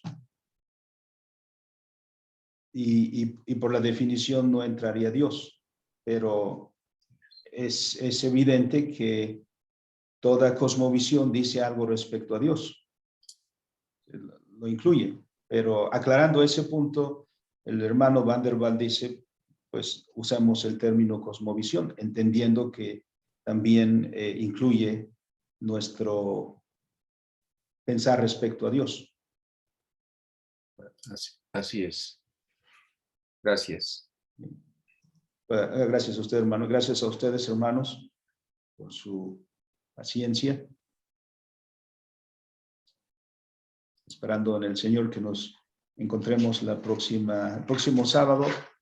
Bueno, la recomendación, hermanos, es la lectura del capítulo 2. El Evangelio como poder liberador de la cultura. Aunque el hermano escribe en el contexto sudafricano y mucho del texto ustedes lo ven que está en esta referencia, sin embargo, los principios que menciona el hermano también pues, son aplicables a nosotros también, y eso es lo que vamos a mirar. Entonces, hermanos, por favor, la lectura del capítulo 2 en estos días. Nos vemos la próxima semana, Dios mediante, y agradezco las participaciones y esperamos que esas participaciones se vayan también multiplicando en la próxima ocasión. Muchas gracias, Misael. Gracias. Muy bien Muchas todo. gracias. Para servirles. Gracias. Buenas noches. Gracias. Buenas noches a todos. Buenas Descansen. noches Gracias, buenas buenas noches. noches a todos. a todos. Gracias, gracias. Buenas noches. Muy Buenas buenas noches. Muy buenas noches.